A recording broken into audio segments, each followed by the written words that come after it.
My name is John Anderson, and I'm the West Metro Community Coordinator for Conservation Minnesota and Audubon Minnesota. And today I'll be giving you a presentation that was developed by the National Audubon Society about how climate change is impacting birds both all over the country and also right here in Minnesota. Conservation Minnesota is a statewide, nonpartisan nonprofit that works on a variety of different conservation advocacy issues, a number of which actually intersect with this question, including what our energy policy should look like in the state and how we will deal with issues of habitat for wildlife like birds. So, just to start from the very basics, I know some folks here have probably heard about this stuff before, but when we talk about climate change, we're talking about a pretty specific thing. Scientists like to use the word climate to mean conditions over the long term and over a whole region, which is different than weather, which generally means local conditions. So, for instance, it's very hot this week, as I'm sure we're all aware, but that's not necessarily the climate. Climate would be what is it like in the state of Minnesota or in North America or the world over a long term, like over a decade or over a century or even longer. And of course, I'm sure everyone has heard about this, but we really know that the Earth is warming up over time, even if it's cold some days and warm some other days, like it's almost certainly going to be tomorrow. So here's an example of some of the ways that you might have heard climate change talked about in the past. This is a graph that shows the global average surface temperature since over the last 130 years. The light red line is sort of yearly, and that dark red line is a 5-year running mean, or the 5-year average over a period of time. And I'm sure that, if you follow this issue in the newspaper or on TV, you've probably seen graphs like this that show that the Earth really has been getting significantly warmer over the past 120 odd years. Here's an example of another way sometimes we talk about this issue.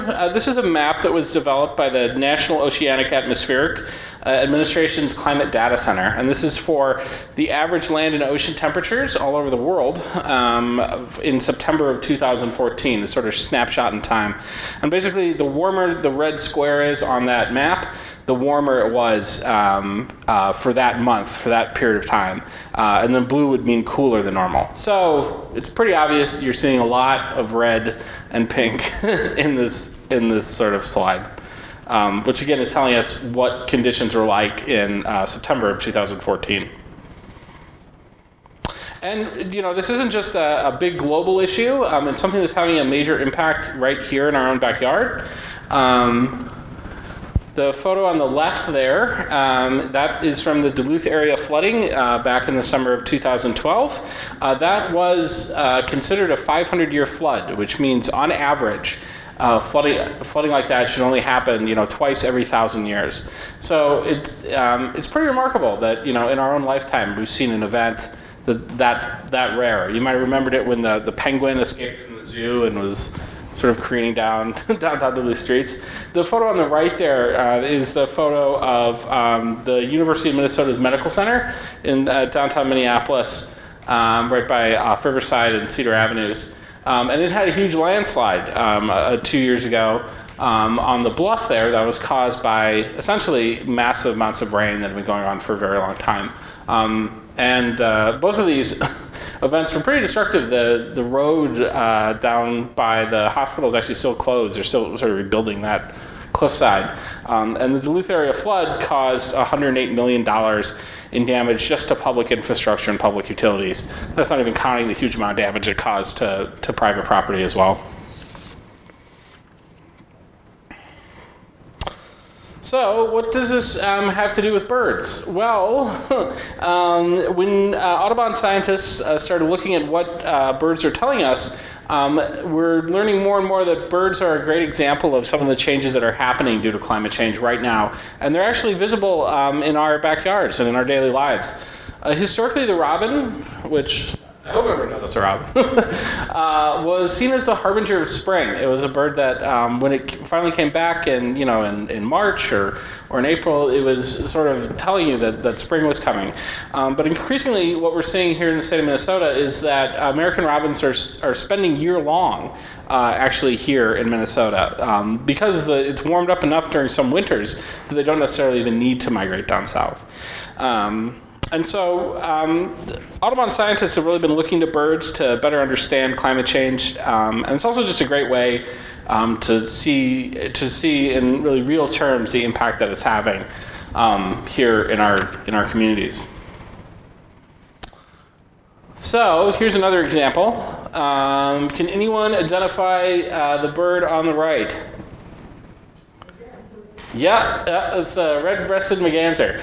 It's a type of duck, and if you look on the map over on the left here, this is a pretty interesting map. The orange dots show for a given bird species where it was typically spending the winter of 1966. The red dot is for 2005. And so when you look at given species, for instance, the red-breasted merganser, historically back in the 60s, you would find it in the winter in places down here, like Nebraska, Kansas, Missouri, Southern Iowa. And since then, by 2005, we've seen them being increasingly seen in the winter as far north as sort of west central Minnesota. You can see other big changes. Each one of these lines is a different bird species. So for instance, the ring-billed gull, I don't have a picture of that. It's a type of gull that normally in the winter you'd see in Louisiana. Now you're increasingly seeing it in places like Kentucky and Tennessee.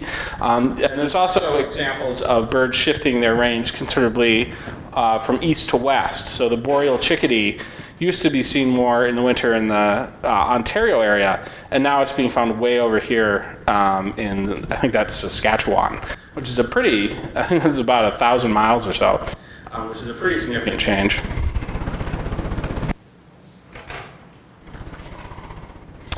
So, what does this mean as far as how climate will affect birds in the future?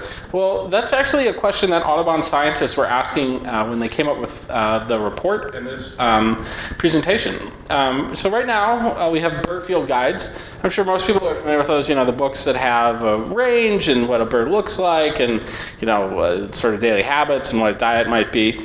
And these are, a great source of information. But one of the things Audubon scientists wanted to figure out is what if we had a guide like that could tell us about what birds would look like in the future, and would also include the impact that climate change is having on what those birds would need or how they'd be able to handle the future. So this is the whole idea of the Sibley Guide to Birds of 2080, which is to think about what will it look like in the future. This is a good example of the type of different range maps you might find in a field guide.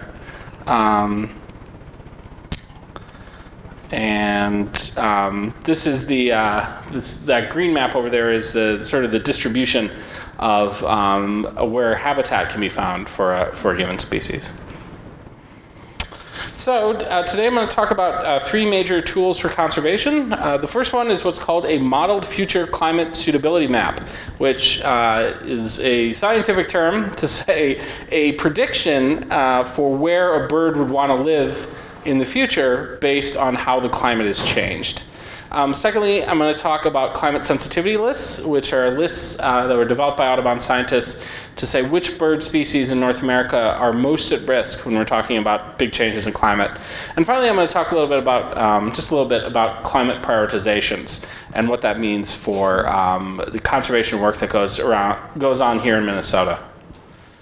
So, Audubon began with data collected by Audubon's own citizen scientists, including the Christmas bird count. That's what this is a photo of. Has anyone here ever done a Christmas bird count? Great. It's a really cool thing. It's been going on for over 100 years. It's all volunteer driven by Audubon members and volunteers. And essentially you go out to a given location about the same time of year every year around Christmas, and you sort of count birds for the day. And what it is because people have been doing it for so long, it's a huge and giant source of data really for scientists about how birds and the species have changed over the last 100 years. In fact, the Christmas bird count is the longest running science experiment in the world or something like that. It's a pretty remarkable thing. And it paints a really detailed picture of bird species population trends. So the second thing Audubon scientists were really looking at was what the future might look like for these areas. Now, obviously, the future is uncertain. So Audubon scientists looked at three major scenarios for where greenhouse gas emissions might go in the future. And these emission scenarios then are translated into different projected rates of global warming, with the highest amount of emissions producing the greatest rate of warming. So if you look here on this graph, and these are developed by the Intergovernmental Panel on Climate Change, which is what a lot of those folks in Paris last year were talking about. But essentially, that's the world scientists have come up with sort of three general scenarios that we'll look at today. The first one is the high, or the business as usual one. That's the pink line. That's essentially if nothing changes. So over the next 100 years, we don't really necessarily change where we get our energy from or things like that, and we keep emitting the same amount of CO2, we'll see a pretty significant change right there. And that's called the high, or A2 is the fancy science term for it, scenario. The middle one is sort of if we were to keep CO2 emissions to where they have been since 1990. Again, you've seen, it still would be going up, but you'd see a fairly different, end point over the next 100 years. And then finally, there's a scenario that says, what if we were to produce half as much emissions as we produced? Then that's all of us in the world by 1990. And again, the line goes up a little bit, but far less than in the other two scenarios. And this collectively has a big impact if you look over there on the right, those different maps are showing projections for how much warmer the world will be in the 2020s and in the 2090s. And essentially, the more red and violet, the warmer. So when you're looking at the high scenario, that red one, you're going to see huge changes to the degree, to 10 to 12 to even maybe even more degrees warmer over the next 100 years. Well, if you look at that B1 scenario, which is the one where if we were to cut the amount of emissions we create a lot, it would be a lot lower. And the whole point of this is that Audubon scientists looked at all these different scenarios when they're trying to predict how birds might react in the future. So here's something to remember about bird ranges. That bird ranges, they're unique for each species, and they can vary a lot. Some birds, migrate all the way down to South America every winter. Some sort of stay exactly where they are. Another thing to remember is that they're different over the course of the year. Again, some birds stay in a place year-round, others migrate significantly. Some migrate, but just not a whole lot over the course of the year. And they're very important because a bird's range is sort of specifically tuned for its biology and where it's used to living. A bird that's used to living in the prairie can't necessarily live in the forest or the desert. And that collectively has a big impact, as you'll see. So, for example, I hope everyone knows what kind of bird this is. That's a duck. Here's an example of the range of of one of these mallards. So the yellow is where they tend to spend the summer. We're about here. The green is where they can be found year-round. And the blue is where they just spend the winter. So these sort of mallards can be found in really high parts of northern Canada in the summer, but they tend to come back down more to a little bit south of us. Sometimes in the city, they'll spend year-round in some of the city lakes because the lakes don't necessarily freeze all the way over. But they can also be found migrating as far south as Mexico in the winter. So that's an example of some of the maps I'm going to get into here. So this is the anatomy of a future climate suitability map. And all this is a projection for the common loon, for where the loon's range will be starting in the year 2000, or it sort of is now, and how that will change as we get farther out over the next 80 or so years. The blue is the winter range, the yellow is the summer range, and the green is where they live year-round. So essentially, another way to think about this is the lines drawn around here, that's where their current range is. So in the winter, loons can be found down on the Gulf Coast in Texas and Louisiana, also throughout the Southeast in general. And then in the summer, they appear as far south as Minnesota, northern Wisconsin, and go all the way up through Canada.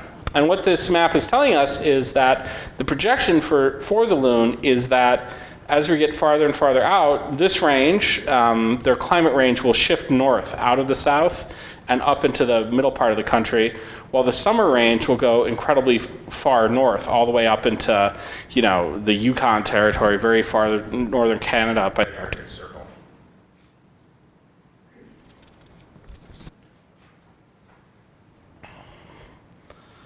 So we can take a moment and look at a few birds that people in Minnesota might be familiar with. Does anyone know which bird this is? Yes. Great job. So this is a bobolink. It's it's a bird that lives in the prairie, so it can be found a lot throughout western Minnesota and parts of southern Minnesota.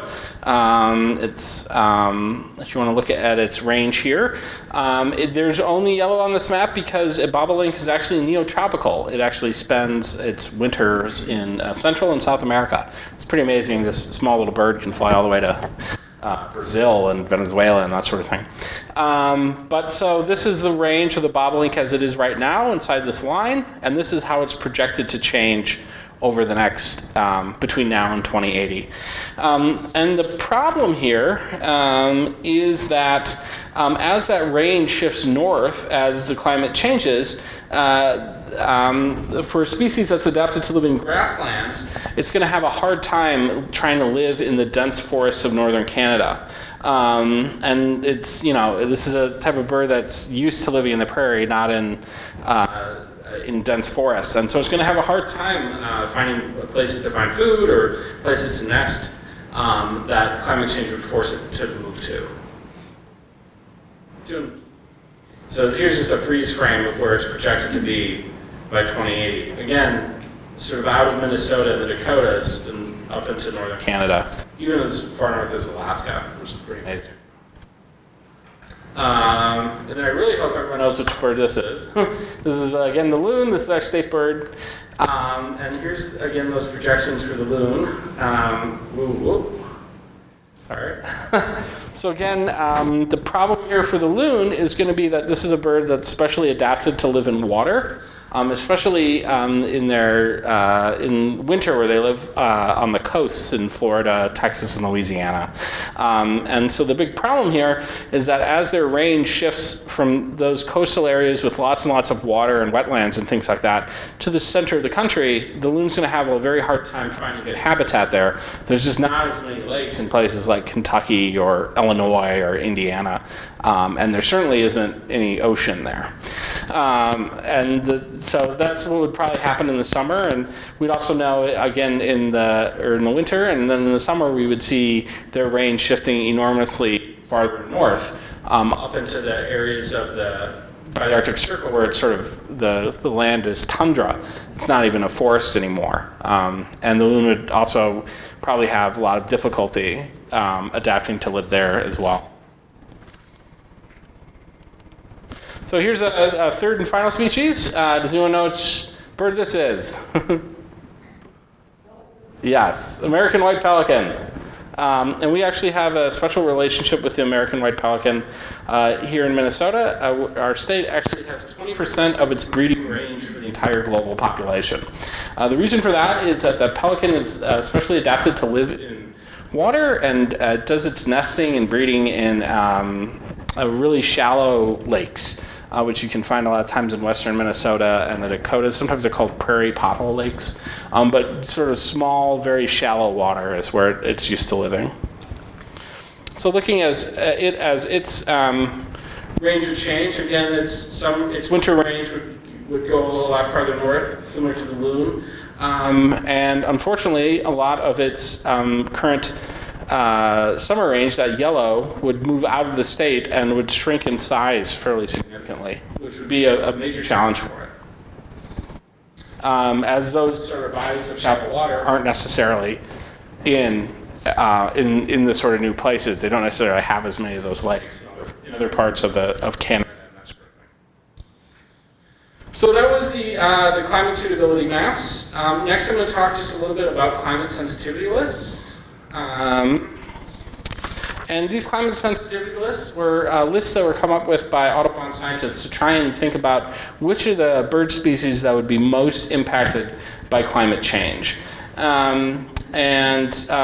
sort of broke it down into 3 major types, which they called climate stable, climate threatened, and climate endangered. Essentially, a climate stable bird would be a bird that would see its range, maybe expand, maybe just not change at all. But those are the birds that will probably be okay in climate change. Climate threatened are birds where their range would change significantly, but there'd be some overlap still, as you see with the sort of Venn diagram here. And then climate endangered are the bird species that would see their range dramatically shrink or maybe even vanish altogether. Here's the sort of more technical definitions of what percentage of their range they would be projected to lose. Essentially, if it's less than half, they're climate stable. If it's more than half by 2080, they're climate threatened. And if it's more than half by 2050, they would be climate endangered. So Audubon scientists ranked 588, I think 588 species of birds that live in North America, and they found that 274 were actually climate stable. So those would see probably some loss of habitat, but not a huge amount. It would be less than half. Unfortunately, they found that 188 species are projected to lose more than half, and thus would be climate threatened. And finally, that 126 would be projected to lose more than half of their current range by 2050 and climate endangered, which, when you do the math, means that about half, 314 of the bird species they looked at, are climate endangered or climate threatened between now and 2080, which is pretty unfortunate. So the news isn't all bad. Audubon has been using the climate sensitivity lists to try and prioritize where we would do most of our conservation efforts in the state. What that means is that by using these lists and by using the maps that I was talking about earlier, you can find areas of the ground that are suitable now and into the future for bird habitat. And the sort of priorities are areas that are relatively valuable for retaining one or more species. Audubon likes to call them climate strongholds. A good example of it would be if anyone's ever been down in Bloomington, down by the Minnesota River and that wildlife refuge, which is a great habitat for birds. If you're a big birder or you like to see that, I would suggest going down there one weekend or something like that. Because I've been down there and you can see all sorts. It's really quite amazing. But that's a great example of a habitat that we need to conserve for the future because it's used by so many different birds and can help so many different species. So we can also use the data in this from Audubon scientists to model sort of where the most important areas of conservation for a given species would be. So this is a map for conservation of the bobolink that we were talking about earlier here, and essentially the greener the area, the more important that habitat is for this species. So if you're sitting down and trying to figure out where's the habitat that we should preserve for the bobolink, the map will tell you that it would be northwestern and north central Minnesota. Again, here sort of scoring it between a 1 and the lighter the green, the less important the habitat is for that bird. And the other big area that in Minnesota that we're looking to protect is generally things that have to do with water. So that would be our lakes, rivers, streams, and wetlands, as well as floodplain forests especially. Like I was talking about, that area down in Bloomington by the Minnesota River is a floodplain. And it's, again, habitat and home to lots and lots of different species. So this is just to wrap up, talking a little bit about, again, the modeled future climate suitability maps, those climate sensitivity lists, and finally using all this information to help prioritize where Audubon and Conservation Minnesota and local communities and everyone else should focus their conservation efforts between, in the future. So here's a great question of how you can help. One, you can feel free to become a citizen scientist with Audubon and participate in things like the Christmas bird count, or there's also something called the backyard bird count, which happens in February, which is even easier than Christmas bird count. The backyard bird count, you sort of sit in your house and just look out the window and count birds. So you can do that as well. There's also personal conservation activities people can do, like planting native plants in a yard, or installing nest boxes in a park or at your home. There's also community conservation activities for stewardship all over the place, and also participating in clean energy projects or working to influence clean energy policies, again, to try and get the best possible outcome we can from that graph that I was showing earlier. Anyway, so with that in mind, I'll pass out our petition card to support the Clean Power Plan, which is the EPA's new proposal to essentially reduce the amount of pollution that's coming out of power plants that you might have heard about in the news. So we'd ask that you sign that card if you're willing. But other than that, thanks again so much for having me. And yeah, if anyone has any questions, feel free to ask.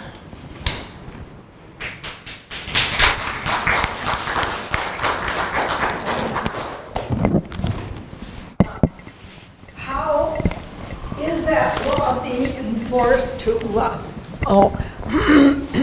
is the law being enforced at present for the, what is it, 25 feet on each side of a creek?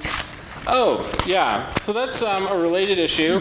That's the new buffer law, yeah. Which requires sort of strips of what they call buffers, which is essentially a strip of plants along waterways, ditches, and creeks, both to help reduce water runoff and help sort of reduce agricultural runoff, which pollutes the water, and also to help provide more habitat for lots of birds.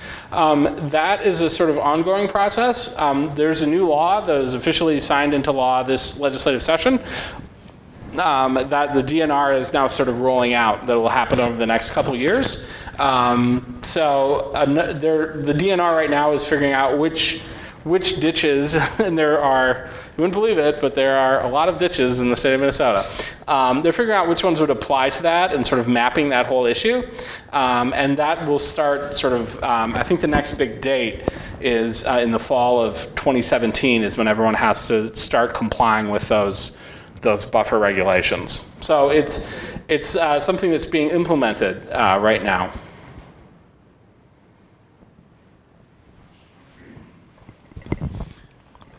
John, I wonder if you or Audubon, to your knowledge, have information about sort of the secondary impacts if a given bird species goes extinct. What might be impacts on X that. I'm sure that this is too complicated to analyze or present in a consumable public format easily, but I wonder about just any examples that may be on hand to talk about. Yeah, well, I would say that you're certainly right that it's a really complicated question. A lot of these predictions, it took the scientists, I think, a year and a half or something to come up with them. And some predictions are just, it's too complicated to try and figure out, like, how would all these different species, if one went extinct, would that change how another one interacts, to really say for sure. But I would say that the thing about the biological diversity of birds is, once it goes away, it doesn't necessarily come back.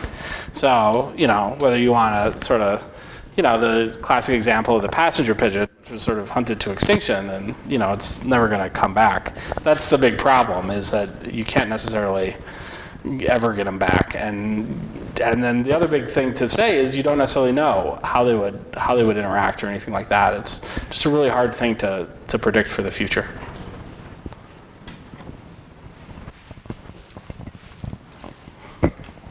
You know, in the paper lately, they've had articles about how the legislature wants to study birds that run into the new stadium downtown. Yes. Which people have been protesting for a few years now. Yeah. And I just wondered what can be done, for one thing, and what exactly is the problem? Yeah, so that's a great question. I don't have the biggest background in those sort of bird impact issues. That's someone that actually some other people with Audubon work on those programs more directly. The problem essentially with the stadium is you have all those giant walls of glass, and the birds essentially fly into it, and they can be killed or injured. And so the bad news is the stadium's really big, and it's built now. The good news is that the stadium agreed to fund and do a sort of scientific study to see what the impacts are of that, and like how many birds would hit it in a given day or in a week. So that's a first step, is determining to what degree is there a problem and what's the extent of that. It's just not clear at this point the best ways to try and mitigate that. The good news is there is lots of sort of technology that can help do that. I mean, even in your own home, if you put up sometimes the reflecting things or the bird silhouettes in the window, if in your own home you have a problem with birds flying in your window, which sometimes happens, that can work. So Audubon's really committed to try and deal with the problem. The issue though is that it is the Metropolitan Stadiums Commission owns the actual property. And so you have to get them to agree to do it. So the good news is that they've agreed to study the issue and sort of essentially admit that there might be a problem. It's a question of what you could get them to do to change that is more of an open question that I actually don't know a lot about. But I could try and certainly look into that and try and get back to you with a more comprehensive answer.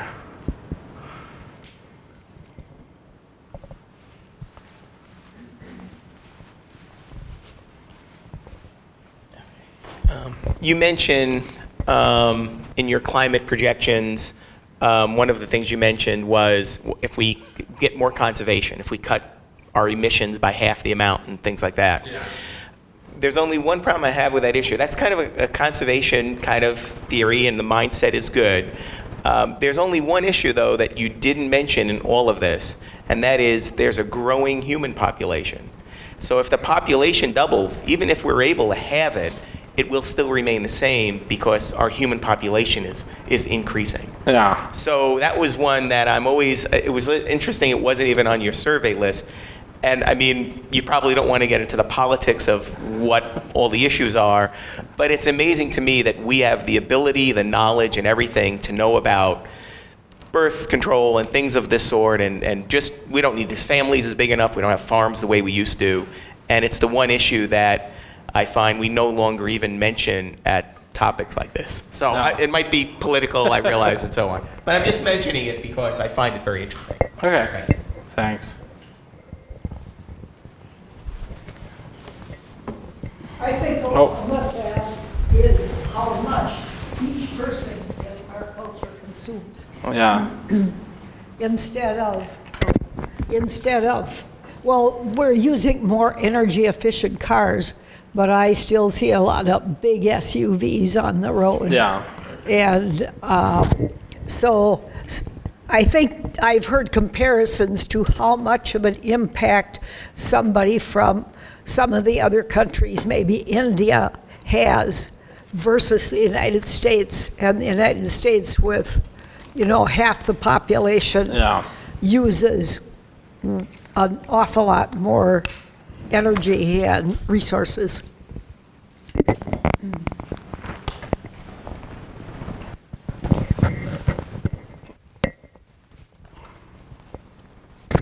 Well, this one's not a question to you, John, but an appeal to everybody here who lives in the 3rd Congressional District.